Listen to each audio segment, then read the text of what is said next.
하나님이 힘주셨을 때, 마음껏 찬양하고 설교하고 기도할 수 있을 때 우리가 하나님을 높이고 찬송하고 기도하는데 우리 신명을 바칠 수 있기를 간절히 바랍니다. 우리 가곡 중에 비목이라는 가곡 있잖아요. 조연히 쓸고 간 깊은 계곡. 그 비목의 작곡자가 장일남 선생님이죠. 근데 장일남 선생님이 만든 그 가곡 중에 정말 국민 가곡이라고 가히 부를 수 있는 것이 기다리는 마음이라는 가곡이 있어요. 가사가 이렇게 돼 있죠. 일출봉에 해 뜨거든 날 불러주오. 월출봉에 달 뜨거든 날 불러주오. 기다려도 기다려도 님 오지 않고 빨래소리 물레소리에 눈물 흘렸네. 1절이 그렇게 되죠. 여러분 그 기다리는 마음 가곡 아시죠? 근데 이제 이 가곡을 만들게 된 그 탄생 배경을 보면 공감 가는 부분이 있습니다. 이 장일남 선생님이 황해도 출신이랍니다. 근데 황해도 출신인데 이제 한국 전쟁 때에 남한으로 넘어왔어요. 이 전쟁 끝나면 금방 남북이 마음껏 통행하고 할 수 있는 그런 세상이 올 거라 생각하고 피난을 어디로 왔냐면 연평도로 왔답니다. 여러분들 황해도 바로 앞에가 연평도 있죠. 거기는 뭐 눈앞에 보이는 데가 황해도 땅이니까요. 그런데 한 해 두 해 세월이 지나가면서 그게 더 고착화되는 거예요. 그러니까 고향이 너무 그리운 겁니다. 그래서 늘 그 연평도 앞바다에서 자기 고향을 바라보면서 그리워하는 겁니다. 근데 거기에 기거하는 동안에 그 섬에 사는 청년을 하나 사귀게 되었대요. 근데 그 청년이 그 고 문서를 하나 주는데 그 스토리가 뭐냐면 사랑하는 남녀가 너무너무 사랑하다는데 기다리다가 망부석이 되었다는 그런 가사 내용이에요. 근데 그 가사 내용이 보니까 자기가 고향을 기다리는 마음이 망부석이 됐던 옛날 얘기 못지않게 이게 절실한 거예요. 그래가지고 그 가사에다가 10분 만에 곡을 써 붙였다는 거죠.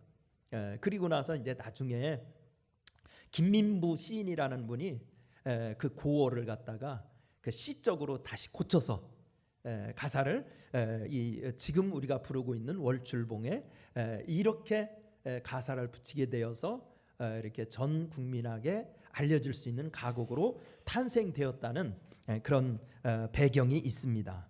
우리 장일남 선생님은 기다림이라는 건 개인 감정이잖아요. 자기 개인의 그 고향 가고 싶은 마음, 이 기다림의 개인 감정을 우리 모든 사람들이, 그리고 우리 대한민국에 사는 모든 사람들이 공감할 수 있는 그런 보편적인 정서로 승화시킨 예술가였다, 이렇게 얘기할 수 있을 것입니다. 그런데 기원전 8세기에 이사야 선지자는 이 기다림을 복음으로 승화시켜요. 기다림을 복음으로. 이사야 선지자가 살던 시대는 참으로 암담한 시대였어요. 여러분 이사야서 1장을 보면 그 시대가 얼마나 영적으로 타락했는지를 금세 알 수 있을 것입니다. 날로 날로 영적으로 어두워져 가고 나라의 구구는 기울어져 가고 있을 그때에 이사야 선지자는 기다려야 된다는 거예요. 누구를 기다리냐? 하나님이 메시아를 보내줄 터인데 그 메시아는 한 어린아이의 모습으로 올 것이다. 그러니까 우리가 한 어린아이를 보내서 그 어린아이를 통해서 세상을 구원할 구원주를 보내주실 터이니 우리는 그 한 어린아이를 기다려라, 이렇게 오늘 이사야서 9장에서 메시지를 선포하고 있습니다. 이사야는 왜 어린아이로 오시는 메시아를 기다려야 한다고 하는지 오늘 본문 말씀을 통해서 몇 가지로 살펴보겠습니다. 첫째로 그분은 이 땅에 오셔서 뭐를 하느냐? 우리를 영화롭게 해주시기 때문에 기다려야 된다는 거예요. 우리를 뭐 해주기 때문에? 영화롭게 하기에. 자, 1절 2절을 한번 읽어보겠습니다. 시작. 전에 고통받던 자들에게는 흑암이 없으리로다.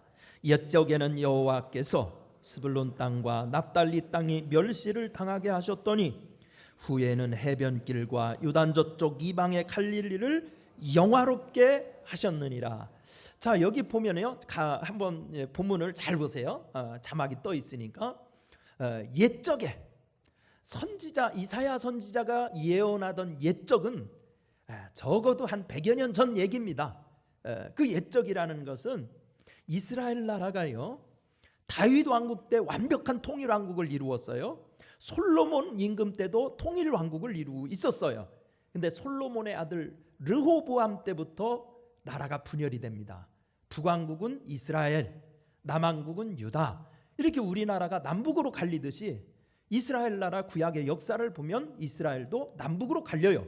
근데 그 갈린 이후부터 북왕국은 한결같이 우상 숭배하는 나라로 전락합니다. 왕위에 즉위하는 왕들 족족이 그냥 하나님을 섬기지 않고 우상 숭배에 몰두하는 그런 나라가 됩니다.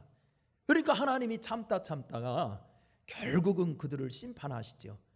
그래서 결국은 기원전 722년에 아수르, 그러니까 세계 역사를 보면 아시리아라는 거대한 제국에 의해서 북왕국 이스라엘 나라가 망해요. 근데 망하면서 북왕국 이스라엘 나라를 그 아시리아라는 거대 제국에 편입시키는 걸로 끝난 게 아닙니다. 이 아시리아 사람들은 아주 잔혹했어요. 이스라엘 사람들한테. 그 땅에 사는 이스라엘의 쓸만한 사람들은 북왕국 이스라엘 나라에서 다 잡아갔어요. 그리고 아시리아 사람들을 이주시켰어요. 그래가지고 그 땅에 혼혈 정책을 쓴 겁니다. 근데 유대인들은 아무리 나라가 작고 군사력이 미약하고 뭐 경제력이 미약하더라도 이스라엘 민족들이 자부심으로 살고 있던 것은 민족적인 순수성을 지키는 거예요. 출애굽할 때 모세가 신신당부한 게 뭡니까? 너희들이 가나안 땅에 들어가면 절대로 이방 민족과 결혼시키지 말아라. 이스라엘 민족들은요, 출애굽할 당시에서부터 민족적인 순수성을 지키는 것이 신앙의 순수성을 지키는 거라고 생각을 했어요. 그렇게 생각하던 이스라엘 역사의 전통을 가지고 있는데, 저 북왕국 이스라엘 나라 사람들이 망해서 거기에 사는 사람들이 그 아시리아 사람들의 정책 때문에 혼혈이 되네요. 그러니까 이스라엘 사람들은 같은 민족이면서도 혼연된 자기 민족들을 어떻게 했겠어요? 심하게 멸시하는 겁니다. 그리고 아까 1절에 잘 보세요. 스불론 땅과 납달리 땅이라고 돼 있는데, 스불론 지파하고 납달리 지파는 지금으로 얘기하면 갈릴리 북쪽에 거주하고 있던 지파예요. 이 사람들은 강대국에 언제나 노출되어 있었어요. 그래서 침략하면 늘 고통을 당하는 데가 스불리와 납달리 땅이에요. 그러니까 이 사람들, 갈릴리 북부 지역에 주로 거주하고 있었던 스불론과 납달리 사람들은 역사적으로 늘 외침에 변방에 있다 보니까 늘 외침에 고통을 당하고 있었죠. 안으로는 자기 민족들한테 멸시를 당하고 있죠. 혼혈됐다고. 그러니까 이 사람들의 삶은 정말 비참했어요. 그래서 이스라엘 민족 역사 안에서도 보면 갈릴리 사람들을 천대했습니다. 복음서까지도 보세요. 사도행전에도 보세요. 갈릴리 사람들 엄청 천대하는 표현이 많이 나옵니다. 공직에도 나가기 쉽지 않았습니다. 그러니까 여기 바로 스불론과 납달리 땅이라고 했죠. 그리고 1절 끝부분에 보니까 요단 저쪽 이방의 갈릴리 이렇게 얘기했죠. 그쪽 지방 사람들은 아주 차별과 빈곤과 고난의 대명사로 불리는 지역이 그 지역입니다. 그러니까 그 지역에 있는 사람들을 어린 아이로 오신 그 메시아가 오면 가장 영화롭게 해주고 있다는 겁니다. 가장 영화롭게. 근데 하나님께서 진짜 역사적으로 이 일을 성취시켰어요. 예수님이 메시아로 오셔서 3년 동안 지상생애, 공생애를 지내실 동안 2년 반가량은요 갈릴리 지역에서 집중적으로 사역하셨습니다. 그래서 그 차별의 땅 사람들, 그 고통의 땅에 살던 스불론과 납달리, 곧 갈릴리 북부 지역에 있는 그쪽 사람들을 가장 하나님께서 빛나게 해주셨어요. 예수님을 통해서, 역사를 통해서 증명된 사실입니다. 아멘입니까? 그리고 2절 말씀에 보니까 흑암에 행하던 백성이 큰 빛을 보게 한다는 겁니다. 이사야 선지자는 이미 기원전 8세기에 예언하기를 세상 모든 사람들은 그 어린아이 대신 메시아를 기다려야 된다는 거예요. 왜냐하면 세상은요 아무리 공평을 하려고 해도요 세상이 차별이 있고 서름이 있고 고통이 있고 눈물이 있단 말이에요, 이 세상에. 그러니까 그런 모든 차별과 고통과 그리고 빈곤과 이런 인간의 세계에서 일어나는 모든 것이 완벽하게 구현되지를 않아요. 아무리 멋진 정치 이념을 가지고 세상의 혁명을 일으켜 보겠다고 하는 사람들의 외침도 결국은 공허하게 끝나는 경우가 많이 있다는 거예요. 근데 이사야 선지자는 이미 예언했어요. 그러니까 그런 인간 고통의 문제, 흑암의 문제, 차별의 문제, 서러움의 문제, 그게 인간의 방법으로는 한계가 있더라. 하나님께서 보내주시는 어린아이로 오시는 메시아를 기다려 그분을 의지하고 그분을 믿고 그분을 영접할 때 진정으로 그 흑암에 살던 사람들도 영화롭게 된다. 갈릴리 지어주기 있던 사람들도 영화롭게 된다는 거예요. 여러분, 우리 인생에도 이런 역사가 일어나기 때문에 바로 이 예수를 기다려야 한다는 겁니다. 오늘 우리 성탄을 기다리는 사랑하는 목동교회 성도 여러분, 여러분들도 어린아이로 오신 예수 그리스도를 사모하시기를 간절히 바랍니다. 그래서 교회가 교회된다는 게 뭐냐? 교회가 교회된다는 것은 교회에서 정말 내가 예수님을 믿었더니 내 인생에 정말 희망이 없었어요. 내 인생엔 흑암에 처한 것 같았어요. 그런데 그분이 나의 빛이 되어서 내 인생이 이렇게 변화되었어요. 우리 집안은 정말 대대로 차별받고 뭐 하나 희망이 없었던 집안이었어요. 그런데 우리 집안이 예수 믿고 이렇게 변화됐어요. 그분께서 우리 집안을 이렇게 영화롭게 만들어 주셨어요. 이렇게 간증이 넘쳐야 진짜가 교회가 교회된다는 거래요. 아멘입니까? 오늘날 우리가 성탄을 기다려야 되는 이유가 여기에 있습니다. 오늘날 많은 교회들이 교회의 본분, 진짜 교회는 간증이 많아야죠. 예수님 믿고 예수 자랑하고 예수로 인하여 빛을 찾고 예수로 인하여 희망을 찾고 예수로 인하여 영화롭게 되는, 그래서 너희도 예수 믿어봐라, 인생이 바뀐다. 예수 믿어봐라, 예수님께서 영화롭게 우리 인생을 만들어 주신다. 집안에 뭐 기댈 거 없고 누구 하나 의지할 것 없어도 예수님 의지해봐라, 영화롭게 해주시는 분이다. 이런 간증이 넘치는 교회가 진정 교회입니다. 그리고 그런 간증만이 살아있을 때 교회는 우리 주님이 축복을 부어주셔서 은혜를 넘치게 해주시는 거예요. 연애 감독을 하다 보니까 정말로 얼마나 오늘날 교회가 이 간증이 넘치게 하는 신앙의 본분보다는 정말 소송공화국이 된 것처럼 교회마다 본질이 아닌 것에 너무나 목을 베고 있다는 현실이 눈에 정말 극명하게 보이고 있어요. 사랑하는 성도 여러분, 왜 우리가 메시아를 기다리냐? 한 어린아이로 오신 예수 그리스도를 기다려야 되느냐? 그분만이 우리를 영화롭게 하실 수 있습니다. 그분에 붙들려야 흑암이 물러갑니다. 우리 교회의 모든 성도들의 가슴에 이 빛이 비치기를 바랍니다. 그리고 여러분들의 삶을 통하여 내가 주님을 의지했어요, 어린아이로 오신 예수 그리스도를 내가 붙들었어요, 그랬더니 그분께서 내 인생을 이렇게 영화롭게 해주셨어요, 이렇게 간증할 수 있는 역사가 있기를 축원합니다. 두 번째, 왜 우리가 예수 그리스도 어린아이로 오신 예수 그리스도를 기다려야 되느냐? 그가 자유를 주시기 때문이라는 거예요. 뭐를 주신다? 자유를. 3절부터 5절까지 한번 읽어보겠습니다. 시작. 주께서 이 나라를 창성하게 하시며 그 즐거움을 더하게 하셨으므로 추수하는 즐거움과 탈취물을 나눌 때의 즐거움같이 그들이 주 앞에서 즐거워하오니 이는 그들이 무겁게 맨 멍에와 그들의 어깨의 채찍과 그 압제자의 막대기를 주께서 꺾으시되 미디안의 날과 같이 하셨음이니이다. 4절까지만 읽어도 좋겠어요. 여기 보면 3, 4절에 즐겁게 한다는 얘기 무지하게 많이 나오죠. 반복해서 나오는 게 금방 알 수 있겠죠. 세상은 다 즐거움을 찾아서 애쓰고 있어요. 여행도 해보고 아니면 동호회 활동도 해보고 뭐 여러 가지 그렇게 노력하는 것은 인생의 낙을 찾으려고 그렇게 하는 거예요. 그런데 이사야 선지자는 정말 즐거움의 근원을 발견했어요.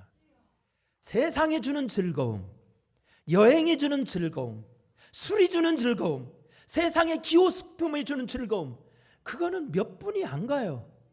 몇십 분이 안 가요. 몇 시간이 안 가요. 그런데 하나님이 보내시마한 그 어린아이는 우리 인생에 영원한 즐거움을 주신다는 겁니다. 어떤 즐거움이냐? 즐거움 중에서도 최고 좋은 즐거움은 해방의 즐거움이에요. 자유롭게 되는 즐거움이에요. 그래서 오늘 3절에서도 보면 쭉 얘기하는 것을 보면 이렇게 얘기하고 있지요. 4절을 보세요.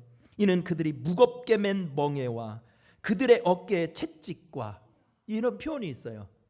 무겁게 맨 멍에하고 채찍은 뭐를 얘기하냐면 이스라엘 나라 백성들의 옛날을 얘기해요. 자기 조상들이 이렇게 살던 시절이 있었습니다. 이사야가 볼 때 그 조상들, 옛날 조상들 애굽에서 종살이할 때 무겁게 짐승처럼, 멍에는 누가 매는 건데요? 짐승이 매는 거잖아요. 근데 이 하나님의 거룩한 백성 이스라엘 백성들이 짐승처럼 멍에 매고 말이죠, 일만 하고 노예 생활하고 있었던 거예요. 채찍은 누가 맞는 겁니까? 짐승들 일 시킬 때 때리는 게 채찍 아닙니까? 근데 이스라엘 백성들이 채찍과 맞으며 살던 시절이 있었어요. 그게 애굽에서 종살이하던 시절이에요. 그런데 한 어린아이로 오신 메시아는 그 멍에와 채찍을 다 끊어버린다는 거예요. 아멘입니까? 그리고 그 뒤에 보면 또 미디안의 날과 이렇게 얘기했죠. 미디안의 날. 여러분, 기드온의 300용사 한번 생각해 보세요. 기드온도 원래 쫄장부였었습니다. 왜냐하면 미디안이 워낙 강대국이었기 때문에 미디안이요, 이스라엘 나라를 추수할 때만 되면 쫓아 들어와 가지고 추수한 거 다 뺏어가고, 그러니까 기드온도요 쫄장부여서 이 먹을 거 몰래 탈곡해 가지고 숨겨 놓으려고요 포도나무, 포도즙 틀에서 숨어서 추수하고 있었다고요. 그때 하나님이 기드온을 불러서 용사로 삼아 주시지요. 그래서 말이죠, 10여만 명이나 넘는 그 미디안의 대군을 300명 가지고 물리치게 하는 축복을 허락해 주시죠. 그게 바로 해방의 기쁨이에요. 자유를 주시는 기쁨이에요. 요약하자면 3절부터 5절까지 뭔 얘기하려고 그러느냐? 이사야는 그렇게 예언하는 겁니다. 우리 인간은 보이지 않는 멍에가 있어요. 꼭 종으로 팔려갔다고 멍해지는 거 아니에요. 지금 우리가 대명천지 자유국가에 살면서도요, 우리를 괴롭게 하는 멍해가 얼마나인지 몰라요. 나를 탁탁 때리는 것과 같은 고통스러운 채찍과 같은 일들이 얼마나 많이 벌어지고 있는지 모릅니다.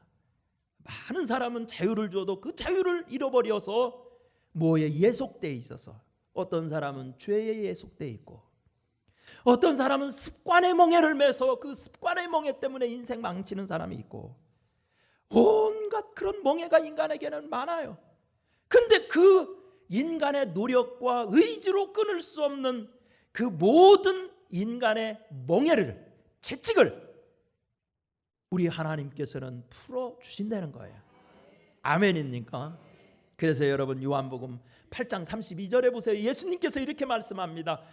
너희가 진리를 알지니 진리가 너희를 뭐하게 한다? 자유케 한다. 거기서 얘기하는 진리라는 것은 어떤 철학적인 진리, 아니면 무슨 과학적인 진리, 이런 것을 얘기하는 게 아닙니다. 요한복음에 보면 예수님께서 내가 곧 길이요 진리래요. 그러니까 진짜 진리는 책으로 찾아지는 게 아니에요. 모든 진리 중에 참 진리는 예수님이 진리세요. 근데 그 예수님을 기다리고 예수님을 사모하고 예수님을 모시면 그 흉악의 결박이 끊어지게 된다는 겁니다. 이 우리 인생을 옥죄이는 멍에가 꺾어지게 된다는 거예요. 정말 오늘 이 시간 바로 어린 양 되신 예수님, 어린아이로 오신 예수님, 우리를 위해 오신 예수님이 여러분들의 심령에 임하셔서 진정으로 그 멍에를 꺾어주시기를 바랍니다. 그래서 죄악에서도 끊어지고 나쁜 습관에서도 끊어지고 내 인간적인 육신의 성품도 거듭나고 새로워지고, 그래서 우리가 바로 예수로 인하여 나는 진정 자유 얻었습니다. 복음송에 나오는 것처럼 나 자유 얻었네, 나 자유 얻었네, 우리 자유 얻었네. 이렇게 예수로 말미암아서 세속의 것으로부터 자유, 죄로부터 자유, 내 육신의 법으로부터 자유, 그래서 예수 안에 있는 진정한 참된 자유를 누리는 은혜를 누리시게 되기를 간절히 축원합니다. 세 번째, 왜 어린아이 되신 예수를 기다려야 하느냐? 그것은 그분이 진정한 소망을 주시기에. 뭐를 주시기에? 소망을. 자, 6절 말씀을 함께 읽어보실까요? 시작. 이는 한 아기가 우리에게 낳고 그 다음 한 아들을 우리에게 주신 바 되었는데, 자, 여기에서 보면 메시아를 갖다가 말이죠, 이사야가 예언하는데 우리에게 한 아기를 주셨다는 거예요. 아멘입니까? 근데 이스라엘 백성들은요, 이게 참 귀에 익숙합니다. 이스라엘 민족들은 구원 이 얘기하면요, 어린아이 탄생, 이게 금방 이해를 해요. 왜냐하면 이스라엘 백성들이 민족적인 차원에서 처음 구원을 받은 게 어디냐면 출애굽이죠. 맞죠? 근데 출애굽기 시작이 뭐부터 시작됩니까? 한 아들 태어나는 얘기부터 시작하죠. 그게 누구예요? 모세잖아요. 근데 그 모세가 나중에 이스라엘 백성들을 구원하죠. 그러니까 출애굽기의 구조는 뭐냐면 하나님의 구원의 역사는 한 어린아기를 보내면서 민족을 구원한다는 게 이 구약의 구조예요. 근데 그 이스라엘 백성들의 신학적인 구조처럼 앞으로 그런 역사가 더 일어날 거라는 거예요. 모세하고 비교할 수 없는 우주적인 구원자, 이 세상의 온전한 구원자 한 아기로 보내주실 거라는 거예요. 그래서 모세가 이스라엘 백성들을 구원하듯이 한 어린아이를 통해서 세상을 구원하게 될 것이라는 겁니다. 그래서 우리 이 성탄절이 되면 핸델이라는 음악가가 쓴 메시아라는 오라토리오 많이 공연을 하잖아요. 거기에서도 보면 바로 이사야서 9장 6절 본문 가사가 그대로 그 악보로 만들어진 게 있어요. 우리를 위해서 나셨네라는 그 부분이 있잖아요. 우리 성가대는 한번 아실 거예요. 우리를 위해 나셨다 이런 거 있죠. 그리고 기묘라 모사라 전능의 왕 이렇게 하는 부분이 있죠. 공감 좀 해줘요. 설교하는 목사가 별것도 다 하네 이런 식으로 보면 안 되지. 그 가사가 여기서 나온 거거든요. 근데 그 뒤에 보세요. 그 가사 어린아이를 통해서 그런 구원의 역사를 일으킬 거라는 거예요. 그러니까 그분을 우리는 기다려야 희망이 있다는 거예요, 인생에. 그래, 왜? 그분은 이름을 줬어요. 이름, 어깨에는 정사를 메었고 그의 이름이 뭐래요? 그의 이름이 뭐래요? 기묘자. 여러분들도 성가 악보에 번역이 그렇게 돼 있을 거예요. 기묘라, 모사라, 전능의 왕, 평화의 아버지요 이런 식으로 나갔을 거예요. 기묘라는 말이 무슨 말입니까? 말이 기묘하지요? 기묘라는 말이 영어 성경 번역에 보면 원더풀이라는 단어 알죠? 원더풀. 그 다음에 모사는 뭐예요? 모사. 살모사 아니고 모사. 이 모사는 영어 성경에는 카운셀러 이렇게 돼 있어요. 그러니까 기묘라 모사라 이 말은 뭐냐면 그 우리에게 오실 메시아는 위대한 상담자라는 거예요. 위대한 상담자. 우리도 살면서요 답답해가지고 일이 안 풀리면 누구를 찾아가요? 경제 문제 안 풀리고 사업 문제 안 풀리면 사업 컨설팅하는 사람 상담자 찾아가잖아요. 어떻게 해야 길이 열리겠소? 상담자 전문가 찾아가지요. 맞아요, 틀려요. 몸이 아프면 어디 가요? 병원에 가는데 의사 찾아가지요. 뭐하러 가요? 카운셀러 하러 가는 거예요. 내 건강 어떻게 해둘소? 맡기러 가는 거잖아요. 상의하러 가는 거잖아요. 맞아요, 틀려요? 그렇잖아요, 우리 살면서. 근데 살면서 희망이 없을 때 어느 때 희망을 잃냐면 어디 상담할 데가 없을 때 외로운 거예요. 내 인생 문제가 있고 내 건강 문제가 있고 자녀 문제가 있고 진로 문제가 있고 문제가 태산 같은데 어디 가서 내 문제를 뚫어줄 상담자가 없다 할 때 사람이 절망하는 거예요. 근데 이사야 선지자는 예언한 거예요. 걱정하지 말라. 세상 만민들아 걱정하지 말라. 하나님이 보내시는 어린아이 그 구원자는 위대한 상담자. 세상에요 정말 명성 있는 상담자 만나도 문제가 해결돼요. 그런데 하나님이 보내신 위대한 상담자는 그분한테 상담받으면 다 해결되는 거예요. 그러니까 기묘라 모사라 전능하신, 여기 뭐라고 돼 있어요? 하나님이라. 이 말은 창조적인 능력을 가진 창조주 하나님, 평화의 왕이라. 그분한테 가면 진짜 평화를 얻을 수 있다. 6절에서 예언하는 것은 이 어린아이는 한마디로 기묘라 모사라 전능하신 하나님이라 평강의 왕이라 하는 얘기는 우리는 그분을 모실 때 진정한 희망을 발견할 수 있다는 거예요. 그분이 소망을 줘요. 정말 소망 없이 살던 사람도 진짜 예수님을 기다리고 예수님을 사모하고 예수님을 마음에 모시면 그분이 영안을 열어주세요. 그래서 내 속에서 스물스물 소망을 솟아나게 합니다. 제가 얼마 전에 우연히 TV를 보다 보니까요, 그 보면서도 참 웃었어요. 우리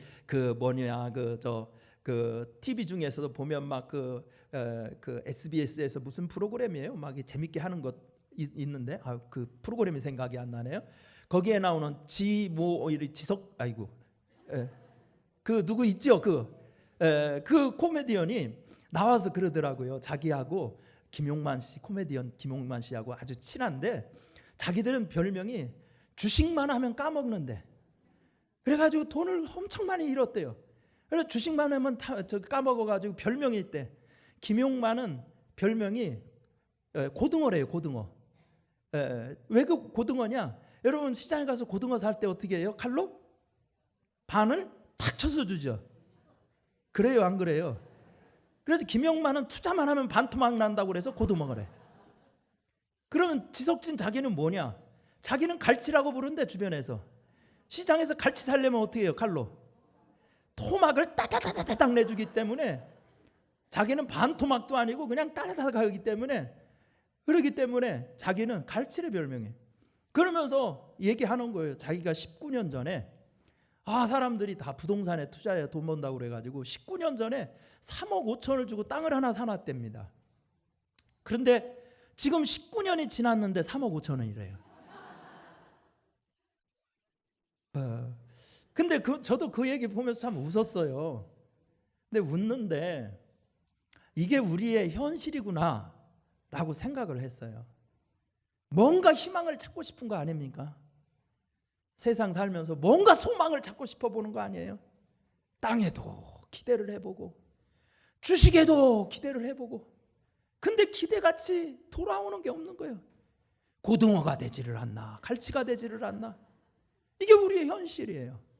그러면서도 진짜 소망을 못 찾으면서도 진짜 소망이 있는 곳에 올려고를 하지 않고 여전히 그쪽으로만, 세상적인 방법으로만 하는 게 우리의 삶이에요. 그래서 이사야가 헛수고하지 말아라. 세상의 사람들아, 세상적인 방법으로 소망 찾으려고 헛수고하지 말고 어린아이로 오신 예수 그리스도를 기다려라. 그분을 모시라는 거예요. 그분을 모셔야 진짜 소망이 꽃피게 된다는 거예요. 우리 성탄절을 기다리고 있어요. 여러분, 우리도 잘 살아보려고 하면 얼마나 애를 쓰고 있나요? 바로 이 절기에 예수님을 기다리십시오. 예수님을 영접하십시오. 그래서 예수님을 자랑하고 예수님 간증하는데 우리가 시간을 써야지. 본질이 아닌 거예요. 여러분, 우리의 정력과 시간을 낭비하지 말고 정말 주님 앞에 갔을 때도 칭찬 들을 수 있는 거, 예수님 모시고 예수님 기다리고 예수님 높이고 예수님 찬양하여서 여러분들 삶에도 영화롭게 되시고 자유가 임하고 소망에 넘치기를 축원합니다. 은혜로우신 하나님, 우리를 불쌍히 여겨 주시어서 세상의 헛된 소망에 속지 않게 하시고 나에게 주신 건강, 시간, 젊음, 물질, 재물 하나님이 주셨을 때, 하나님이 기회 주셨을 때 예수님 자랑하고 예수님 사모하고 예수님 영접하고 예수님 뜨겁게 하나님 높이는 삶을 살아서 우리들도 우리 하나님이 주시는 참된 자유, 축복, 은혜 경험할 수 있게 복 내리어 주옵소서. 예수님의 이름으로 기도드리옵나이다.